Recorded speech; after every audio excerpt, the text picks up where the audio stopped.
Assalamualaikum warahmatullahi wabarakatuh. Kembali lagi di pembelajaran online PKBM Lima Warna.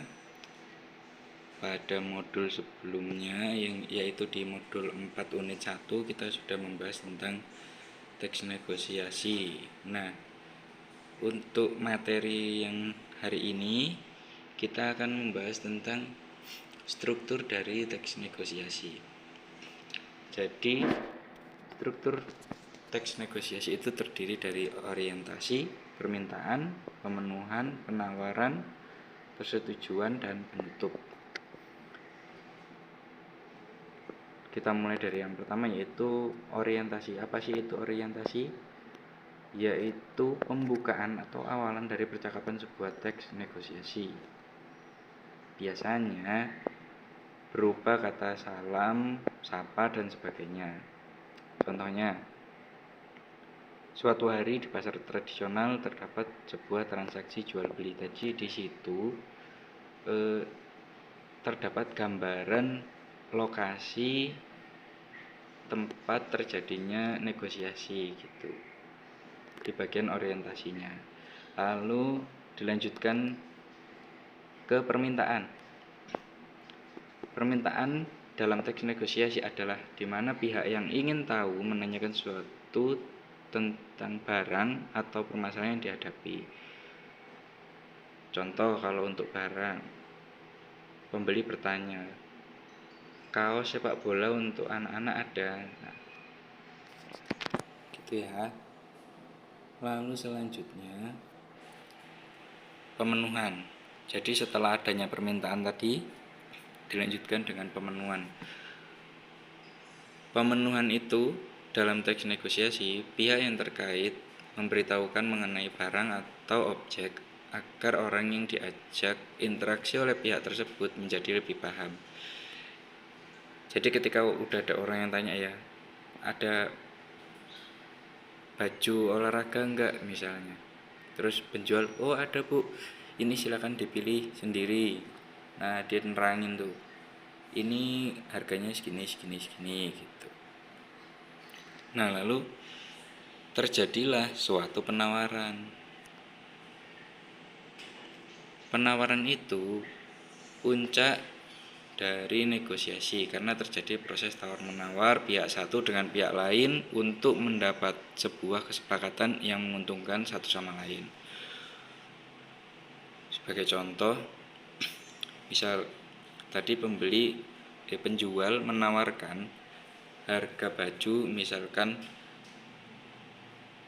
35.000 untuk satu buah kaos bola. Lalu pembeli menawar, mahal sekali mas, 35.000, gimana kalau 25.000 saja gitu. Nah, setelah terjadi proses tawar-menawar yang itu menjadi puncak dari negosiasi, itu terjadi persetujuan. Persetujuan isinya adalah kesepakatan hasil penawaran dari kedua belah pihak.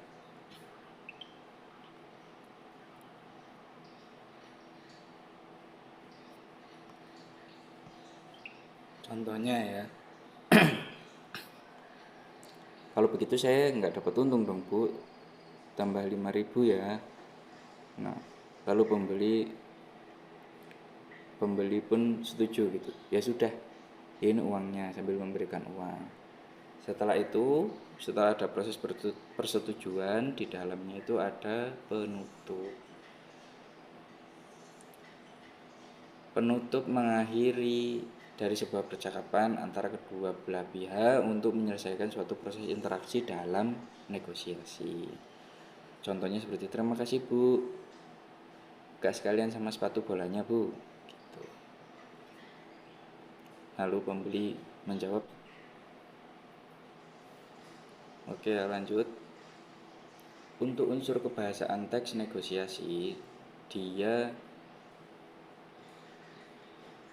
mempunyai ciri kebahasaan, yaitu yang pertama bahasa persuasif, yaitu bahasa yang digunakan untuk membujuk atau menarik perhatian. Misalnya penjualnya bilang, bagus itu bu, cocok untuk dipakai sendiri atau untuk souvenir gitu. Lalu memakai juga kalimat deklaratif. Kalimat deklaratif yaitu kalimat yang disampaikan adalah kalimat yang berisi pernyataan yang berfungsi untuk memberikan informasi atau berita tentang sesuatu. Misalkan dia membandingkan kualitas suatu kaos itu dengan kualitas impor gitu. Lalu bahasa yang sopan dalam teks negosiasi, diusahakan kita menggunakan bahasa yang sopan karena itu adalah salah satu poin utama dalam unsur kebahasaan teks negosiasi. Lalu menggunakan kata konjungsi, yaitu kata hubung. Contoh, meskipun buatan dalam negeri, kualitas baju ini sangat baik. Ibu tidak akan menyesal walaupun harus membayar agak mahal. Lalu penggunaan kalimat yang efektif. Kalimat yang efektif adalah kalimat yang padat sehingga jelas dan lengkap dan dapat menyampaikan informasi secara tepat, jelas, artinya mudah dipahami oleh pendengar atau pembaca. Lalu berisi pasangan tuturan. Nah, itu berisi dialog gitu loh. Pasangan tuturan itu maksudnya dialog. Lalu selanjutnya bersifat memerintah dan memenuhi perintah. Contohnya ketika pembeli bilang minta ambilkan yang ukuran XL misalnya. Lalu menggunakan pronomina. Apa itu pronomina? Yaitu kata ganti yang menggantikan nomina atau frasa nomina. Contohnya, saya, kami, Anda. Lalu yang selanjutnya menggunakan kalimat langsung.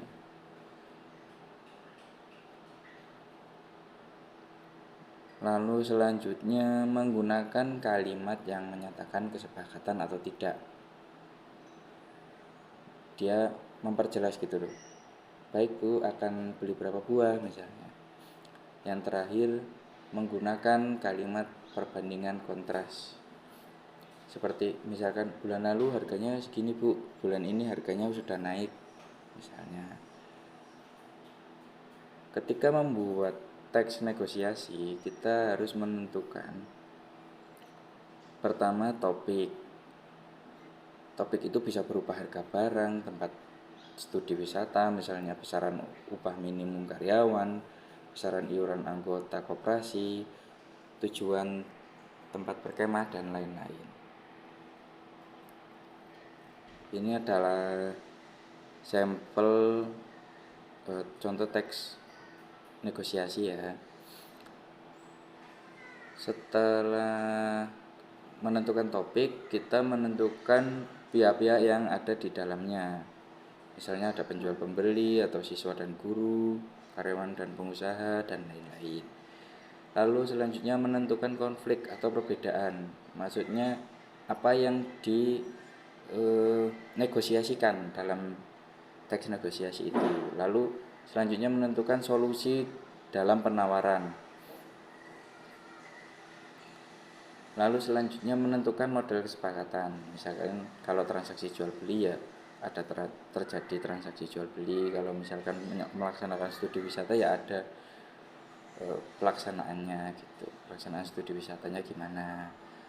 Setelah itu dikembangkan kerangkanya biar menjadi percakapan yang lebih luas. Setelah itu disunting menggunakan kalimat EYD, ejaan yang disempurnakan, itu kalimat yang baku. Oke, cukup sekian untuk pembahasan kita tentang teks negosiasi di unit 2. Jika ada yang belum jelas bisa ditanyakan di pembelajaran kelas atau di grup kelas. Sekian, wassalamualaikum warahmatullahi wabarakatuh.